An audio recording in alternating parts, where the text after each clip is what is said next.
Hey guys, happy Friday. It's Latia. I wanted to make a little video real quick because I know I've been telling you guys about asking for the sales agreement and off you guys contracts when you have a debt.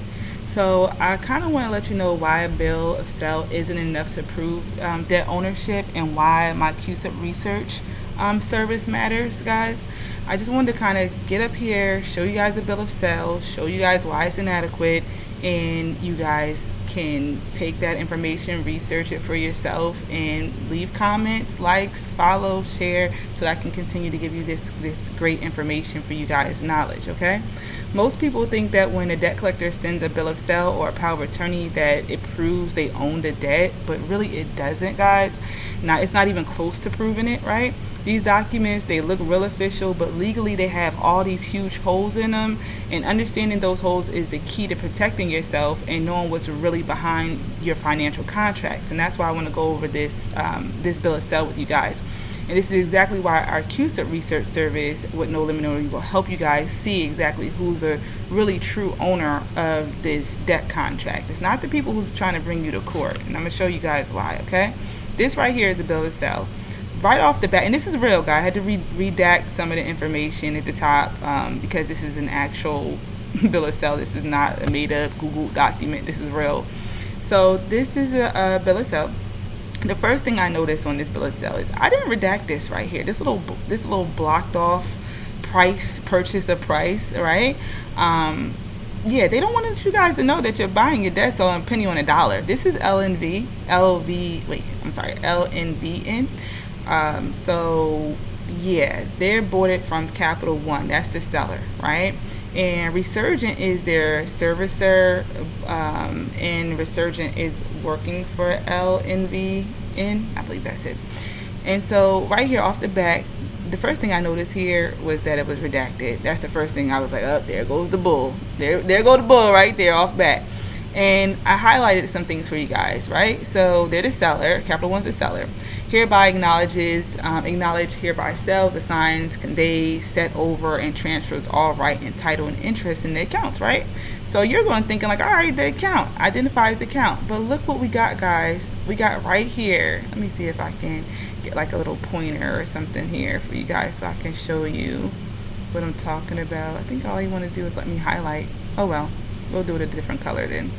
We'll do red. So this is what they're saying that the accounts are right here. Guys, does that look like your name?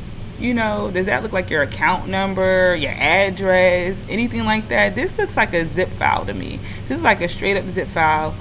That doesn't identify my account number, my identity, who I am.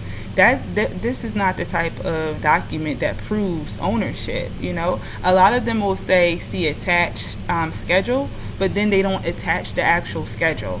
So let me go ahead on and go down here.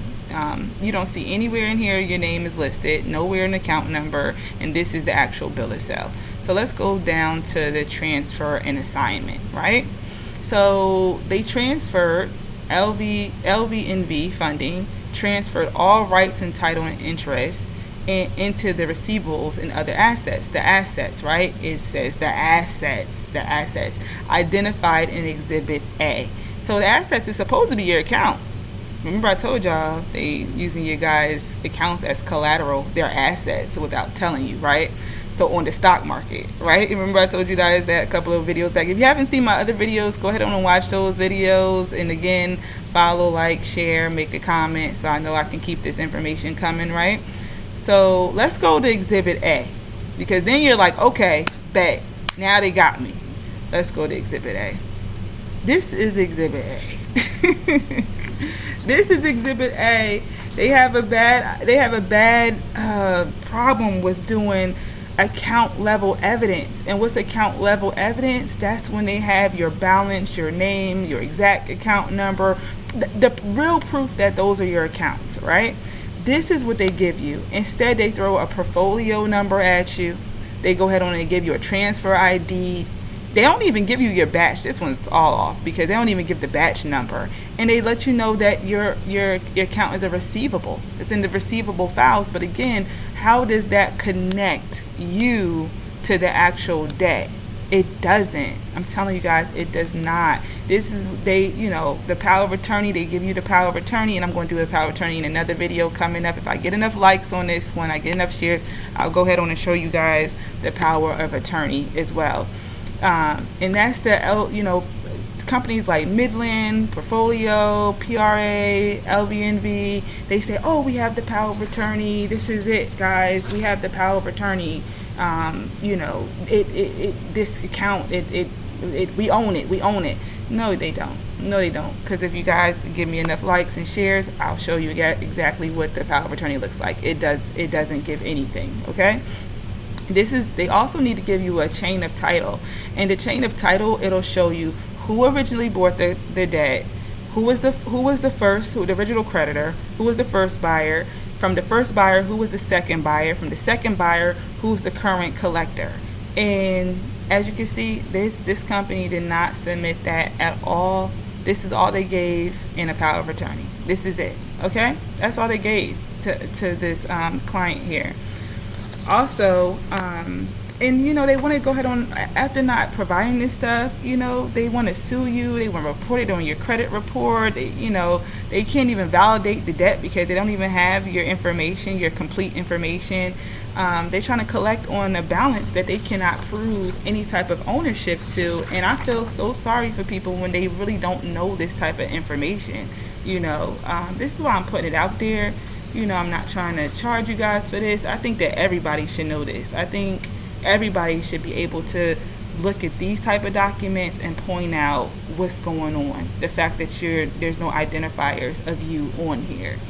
And then, there's another thing that they got to know. The signer's authority is missing. Who signed, their title, proof that they're even authorized. Like here, the vice president, Stephanie Bolton, right? She's saying that, she's the one who did the sales contract. But really, guys, they have to also have the authority of who said that Miss Stephanie had the authority to even do this bill of sale. That's another TE too. Like, they have to include all these things when they're saying that you owe the debt. All right? This is the thing. Now, why does this matter to you? Again, that means if they don't have the right information, they cannot legally collect, legally charge interest, legally sue you, legally report to the credit bureaus, legally garnish your wages, legally pursue you any further actions, because what they have is invalid. Okay? Now, how can CUSIP research prove the truth about this? What I'm saying to you, every financial contract including loans, auto loans, mortgages, leases, installment loans, they're all sold in a bundle, and it's called securitizations behind the scenes.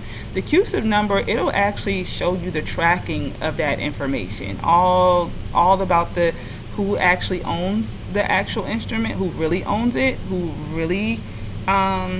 they sold it to, in other words, right?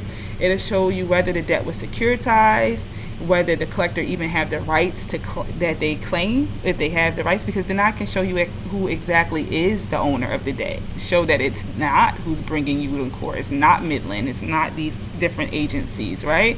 And whether the debt had already been paid off through the securitization. These debts usually are already paid off, guys, and they're just turning around and trying to get, something out of your wallet, causing you stress, right? And then also, where the payments going to? Where the payments even going to? It's going to the investors. It's crazy. It's crazy. But the CUSIP numbers, they all show you that. And by the way, if you're wondering, like, oh my God, what is a CUSIP number? What is it? That is the actual, think of it as a social security number for the agreement, for the securitization. It's like a sales agreement behind the scenes on the stock market, and all of them have a CUSIP number so that they can identify them, that they can track them and see who's the owner, what type of progress they're doing in the stock market, how much is worth, all of that type of stuff. And again, I'm certified in Bloomberg. I have access to that terminal to give you guys this information. And I hope that this information that I've given you today is very helpful in whatever your endeavors are today, whatever you may be going through, even at this level, to show that they don't have the right information. Again, my name is Latia, No Limit Notary. Like, share, tell your friends, and even comment. Let me know what else you guys want to see. And I'll put in the link to so you guys can learn more about CUSIPs and how my services work on that term. And I hope you guys have a great weekend. Bye.